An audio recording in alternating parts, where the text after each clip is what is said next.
Pernah nggak sih kamu pesan barang online, terus beberapa hari kemudian barang itu datang di depan rumah kamu?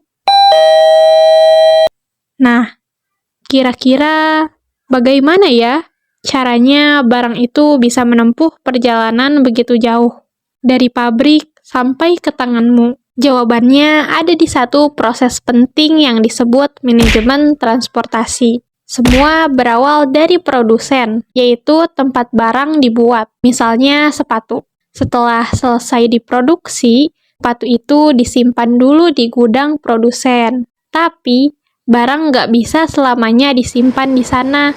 Produsen harus memastikan barang itu sampai ke konsumen atau ke toko. Disinilah manajemen transportasi mulai bekerja.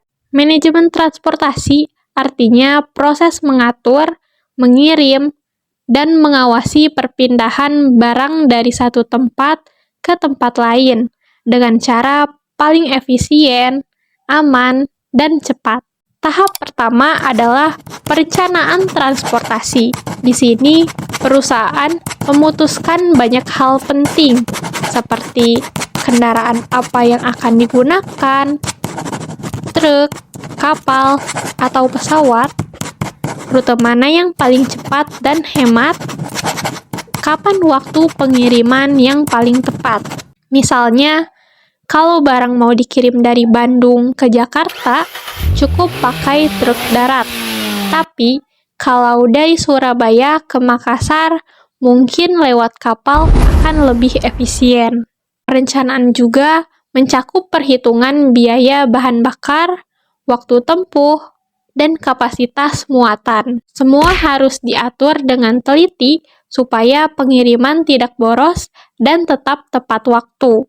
Setelah rencana siap, tahap berikutnya adalah pelaksanaan transportasi. Disinilah pengiriman benar-benar dilakukan.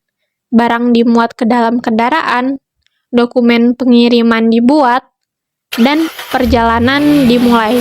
Selama perjalanan, biasanya digunakan sistem tracking, supaya perusahaan dan pelanggan bisa tahu posisi barang secara real-time.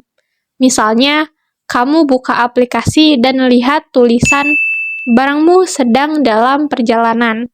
Nah, itu adalah hasil kerja sistem manajemen transportasi juga. Tahap ini juga melibatkan kerjasama antara pengemudi, petugas logistik, dan pengawas transportasi. Mereka semua punya peran penting supaya barang sampai dengan aman.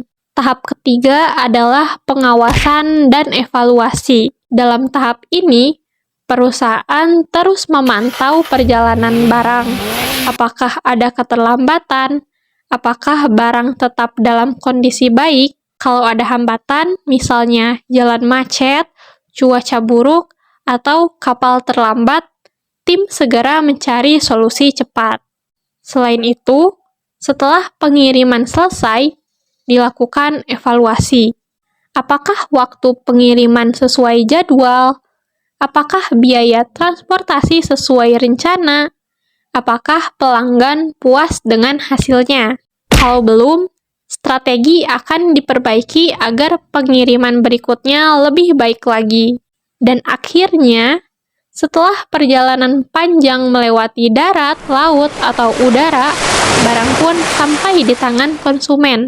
Yeay, proses ini terlihat sederhana, tapi sebenarnya melibatkan banyak tahapan, perhitungan, dan koordinasi yang rumit.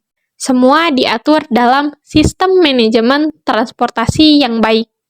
Jadi, teman-teman, setiap kali kamu menerima paket di rumah, ingatlah, di balik kotak kecil itu ada kerja keras banyak orang dan sistem transportasi yang canggih.